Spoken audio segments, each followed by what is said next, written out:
Hello, good afternoon, and welcome again to Election Brief with me, Araba Kumsit. Coming up, renowned lawyer Chacho Chikata refuses to argue NDC review of voter register case. We have details as the court dismisses the matter. Also, some residents of Abuabo describe the man who pulled a pistol at a registration center in Kumasi as one of the thugs who harasses residents in the area. Sometimes they even arrest the person without even knowing why they arrested the person. You see all this deliberateness. Some of the police officers and the military guys and the EC officials are in bed with the government and they are doing all this. Also, the NDC flag bearer running mate, Professor Nana Jane Opoku Ajiman, defends her decision to join scores of senior NDC members who signed a petition for the Muntie trio to be pardoned. We did not interfere with the court process. If you look at the judicial processes, there's something called clemency. Do you mean that when someone sins or commits a wrong and the person runs to you, a mother, to intervene and beg, would you push the person into the fire?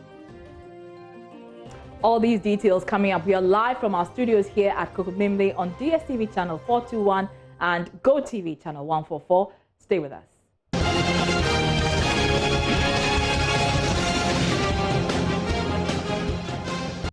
Thanks again for your time. Let's start off from the courts. There was drama at the Supreme Court on Thursday, that's today, as renowned lawyer Chacho Chikata refused to argue the NDC's review of the voters' register case.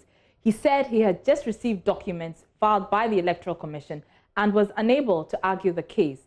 The Supreme Court has ruled that the EC can compile a new register as it excluded the use of birth certificate and existing voters' card as proof of identification. Now, the NDC was seeking to set this aside, but failed. Court correspondent Joseph Akablay joins us with more. Joseph, we know a review means an expanded panel. Tell us about the judges who heard the original case and those who have joined. This was heard initially by Chief Justice Chrissy Eninyeboah, Justices Jones Doche, Paul Bafo-Boni, Sule Badegbe, Samuel K. Mafosau, Nene Amegacha, and Professor Ashikote. So that was the original 7-member panel. And for the review, 2 others came to join.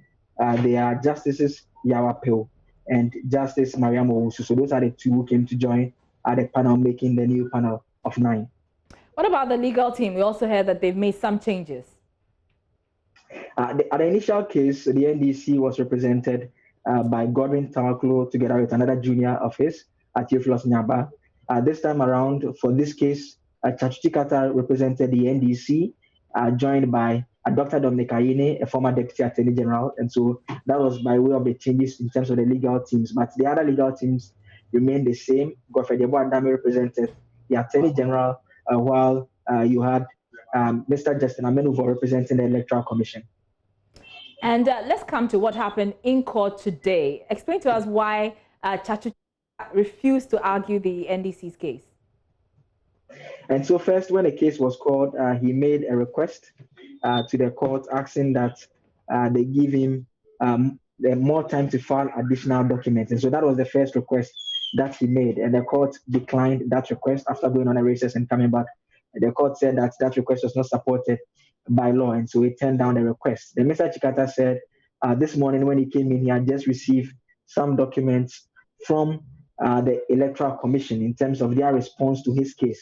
And so he needed some more time to respond to the documents that the Electoral Commission had filed.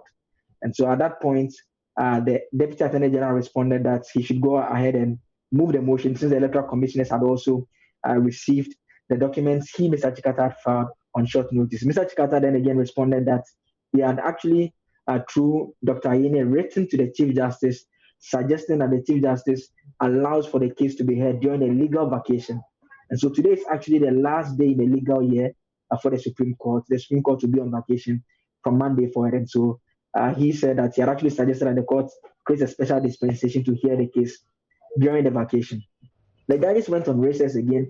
And this time around, when they came back, they responded that they couldn't grant the request for adjournment. And so he should proceed to move his motion, asking the Supreme Court to set aside its earlier decision, allowing the EC to compile a new register, as well as ruling that they can't use the voter's ID card and a birth certificate. At that point, Mr. Chikata stood up and in the soft manner that we all know him to speak, he said that he's unable to do what the court is asking him to do because, as he has said, he needs more time and so he cannot move the motion.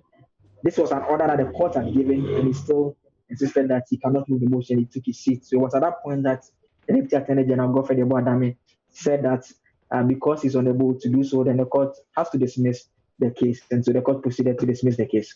All right, many thanks. Joseph Akable is our court correspondent. And as you heard there, the Apex Court has dismissed that particular case. Now, the Member of Parliament for Asawase, Muntaka Mubarak, has accused security agencies of bias in a physical confrontation at Abuabu No. 1, where an MPP agent pulled a gun at a registration center. A viral video of the incident shows the armed man, who described himself as a national security person, brandishing a pistol and threatening to shoot in the presence of military personnel. Watch this.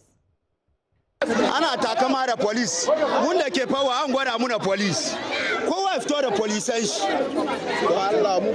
ana takama da police na yi kuma muna da fawa muna policai. They boast of police. We are in power and you want to intimidate us with police. Let everybody come out with their police. We are in power. We also have our police.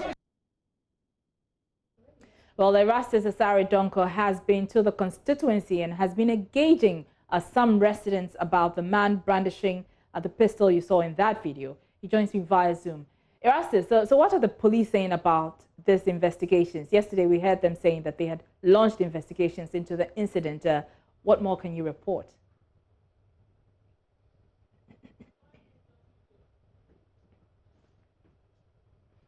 Erastus, if you can hear me, unmute your microphone. I know that's a major problem that we are all confronted with when we're using Zoom.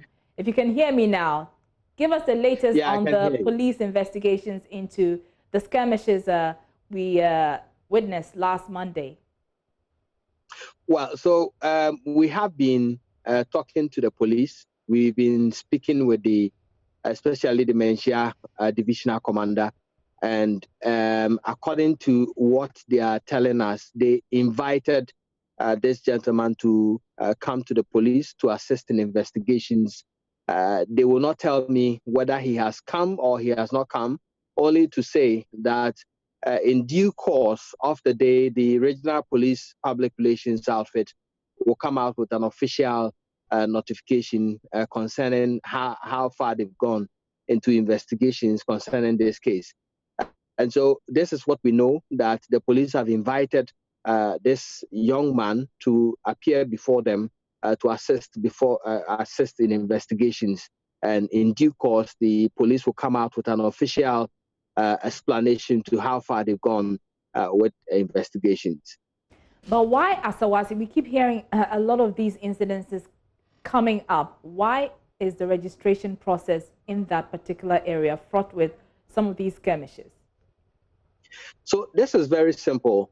We have it is one of the only constituencies that the NPP has not taken over yet. Okay. And so Alhaji Muntaka Mubarak of the NDC has been MP for a very long time. Now, Ali Duseidu, who is the current municipal chief executive, wants to unseat him.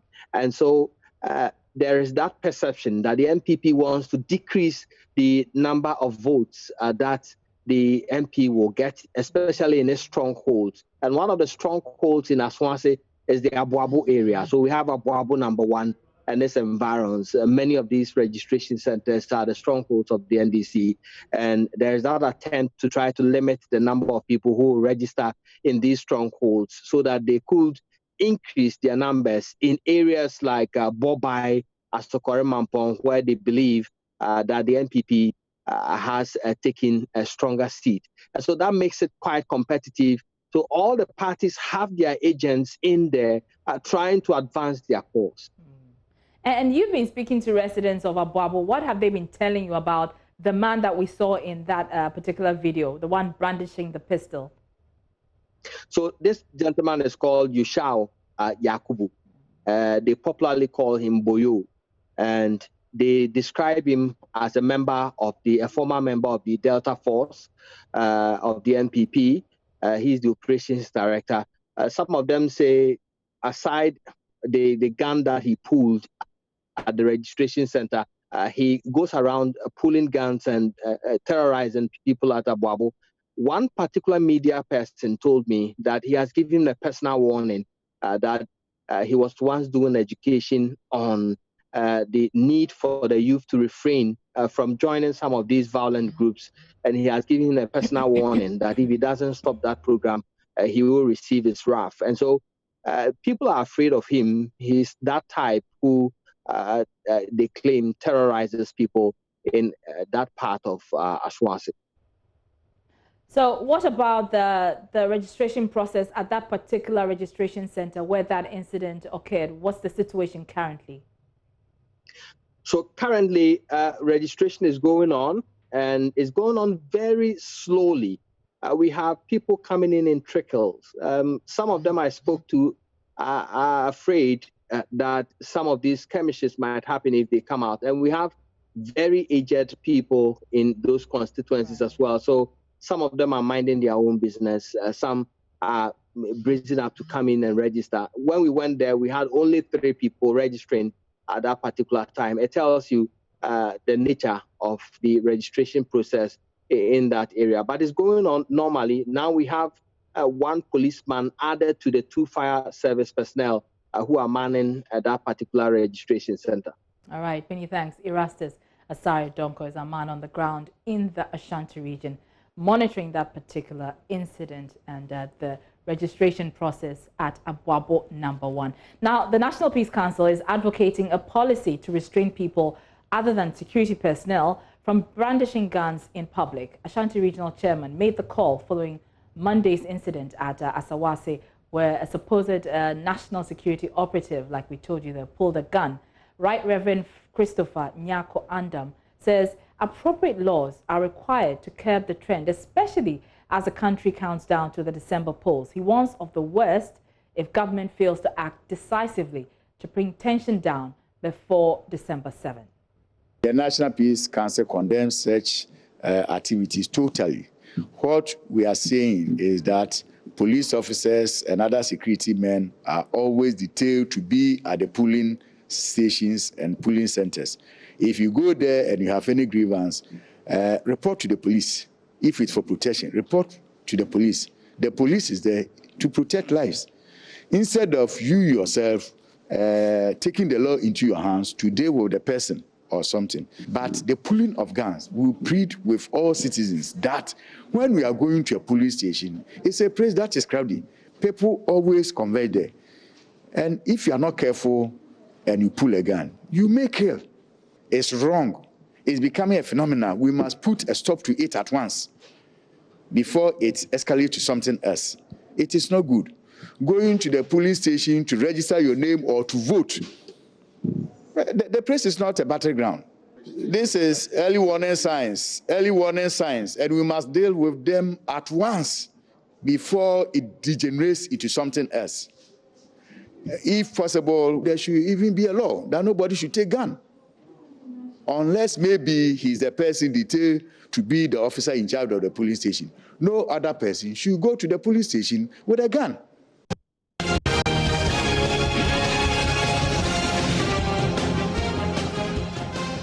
Now, a member of the People's National Convention, Emmanuel Wilson Jr., has expressed interest in contesting for the General Secretary position of the party in the upcoming Delegates Congress. In his letter of intent, he touched on the need for the Nkrumah Igala Liman ideology. He says it must be revived and is therefore calling on believers in the tradition to rally behind him to save it with renewed zeal, enthusiasm, and dignity. And he joins me via Zoom. Many thanks for your time. So what is this Nkrumah Igala Liman ideology? Well, thank you very much. And let me say a good afternoon to your cherished viewers. The Nkrumah Igala Liman ideology simply talks of the protection of the interests of the masses. We believe strongly that majority of Ghanaians are those that are still not in a very good position for them to stand on their own. And so we want to have a drive, and that has been the ideology right from Nkrumah State through Igala Liman to present. We want to have a state where key sectors like electricity, water, education, health, and the rest are governed and are driven by the states.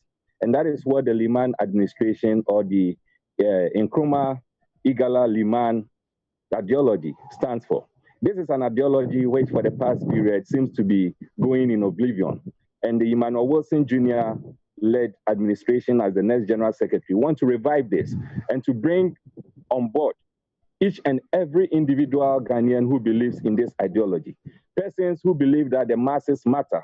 Persons who believe that the country shouldn't be based or run on survival of the fittest, but it should have a level playing field for everyone to be able to access the basic amenities.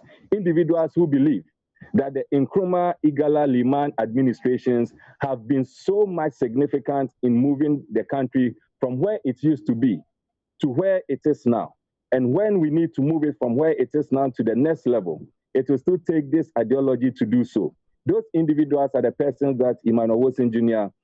is calling on to come and join forces for us to move into the next election, that is the 2020 general elections, so we'll be able to move Ghana from where it is to where it's supposed to be. Wilson, so the PNC's performance in the past has been abysmal, to say the least. What are you going to do differently to whip up interest in the party that will eventually translate into votes?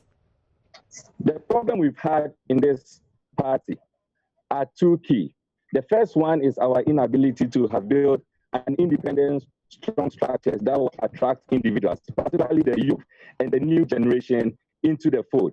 The next one is our inability as a nation to have failed in creating an independent identity where everyone are picked to associate the PNC to either the NDC or the MPP. There's no way you can build a political party failing to have an independent identity, and you expect that people will be attracted to it. As the next general secretary of the People's National, what I intend doing is to lead this party into a new era where we'll build the right structures that will attract individuals into the party, where we'll have all-inclusiveness as a political party, where we'll not have a party that is built on an individual, but a party that is built on structures, where each and everyone, irrespective of the position you hold, be it from the constituency, polling station, region, or the national, you will feel that you are part of the system. And we also want to ensure that we build transparency in the system, where but for an individual, persons in the party will say that they cannot be able to see what is happening in the party. And so the new era that Emmanuel Wilson is bringing, of which we want to have everyone running around us, is the new era that we see the PNC having its structures put in place, independent structures put in place, structures that will move right from the polling station all the way to the national, functional structures. We want to have a political party that says that it believes in all-inclusiveness, where we'll move away from the tag that it is a northern party to the position where we say that our stronghold is rather in the north, but that doesn't make us a northern party, because Emmanuel Wilson Jr. also represents the southern face, where we want to wave the enthusiasm of the Southerners to come and join the PNC. So collectively, we will be able to form the next government. Okay. Mr. Wilson, you talk about all-inclusiveness, ensuring all-inclusiveness. There's been reports that the party is divided. How is this hampering your electoral chances? You know, you cannot convince anyone to join you in any fight or in any vision when you yourself, you are not convinced that you are capable of facing whatever fight is ahead of you. The reason why the PNC has been struggling all this while is simply because we've been struggling to convince the Ghanaian populace that we are ready to form the next government, or we are competent to form the next government. It is not a secret. To have the ordinary Ghanaian on the street, you have an interaction with him. And then the first thing he will tell you is that by your party, the PNC is divided. Your party is either an NDC PNC, or it's an MPP PNC. The Emmanuel Wilson-led administration, what we are going to do, knowing and acknowledging that this has affected us significantly, what we are going to do is to create a new brand where everyone will be convinced that indeed the PNC as a political party is an independent party that is ready and capable of forming the next government. All right, many thanks. Emmanuel Wilson is Secretary General contender for the PNC and its upcoming Congress. And you heard him there. He says he's going to rebrand the PNC. This is your election headquarters, and you're still watching Election Brief.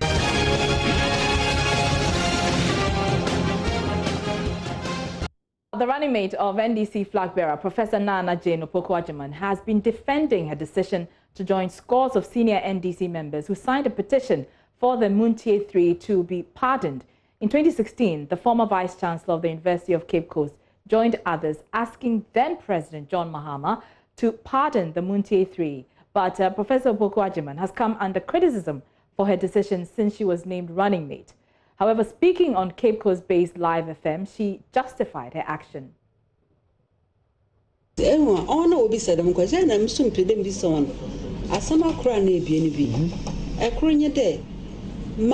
long and short of everything is that people take their time to listen to what the people were alleged to have done? Did they hear any rape in what they said? What was their charge in court? Did it include rape? What was the sentence? In all this, no one went to court to discharge them. The court was allowed to do its work. Those of us who took time to listen to what they said, we prevailed on them to go and apologize, and they went to apologize. They continued apologizing until their sentences were handed down. Okay. We did not interfere with the court process. If you look at the judicial processes, there's something called clemency. Do you mean that when someone sins or commits a wrong and the person runs to you, a mother, to intervene and beg, would you push the person into the fire? Or when you beg, does it mean that you support what he did? When you have a child and a child goes out and throws stones that breaks the glass of someone's car, I know as a parent, you might have raised your child very well, but it is not always the case that they will stick to what you tell them. You might tell them, don't go to this place or don't do that, but they will go against it. Your child has gone against your words. He's done something wrong. Do you mean that the talks and all you will do to him will be in the public domain? No one heard what we told the three men in private. We said it's all right. Let the law take its course. And the law took its course. They went to jail, and we said to ourselves, we have to go and beg. Our Ghanaians telling us they've not heard this before. The former president could have intervened, but he didn't. He didn't do that. He allowed the due processes to be followed. What do we see today? Okay. Nese insancho no so nche bia na nchama hamo so butumu akata wondo wanyendam omembre ne ye na adwuma pepepepepe kesi ewie enda ye ho abeze.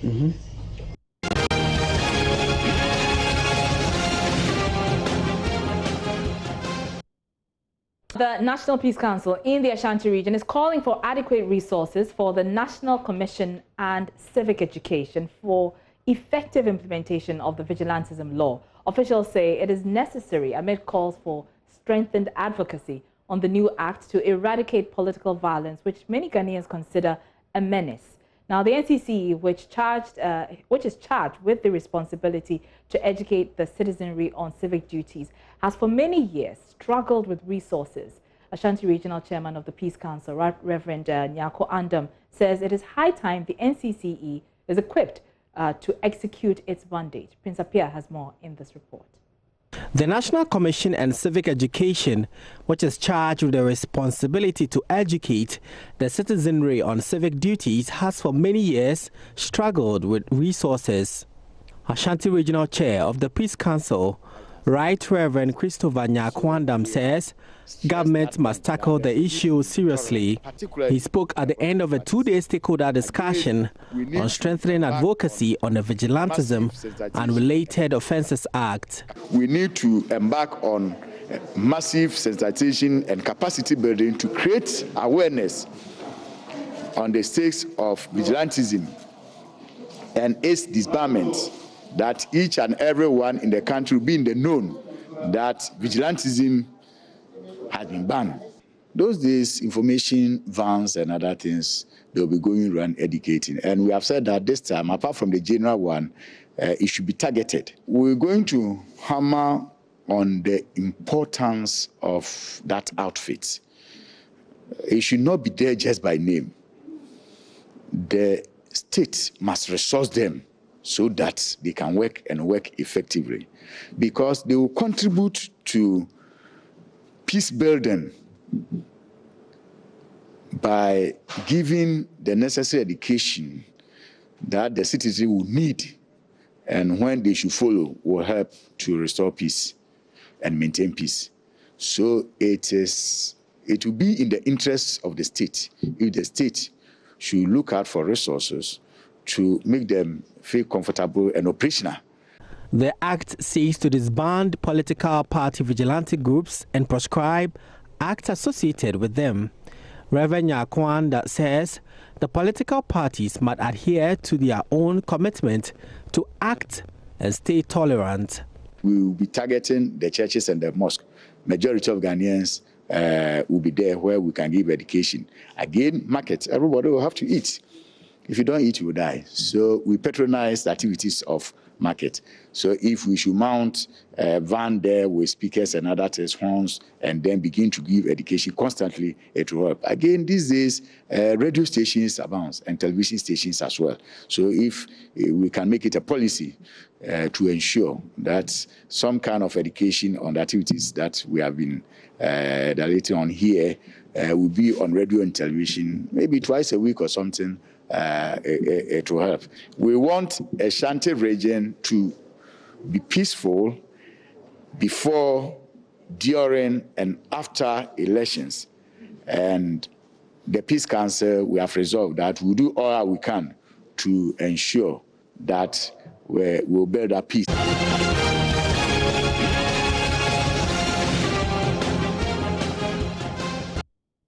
And that's a wrap for Election Brief for today. Remember, you can always catch us every weekday at 1:30 on your Joy News channel. Also available on DSTV channel 421 and GoTV channel 144. For more news, election related, log on to myjoyonline.com.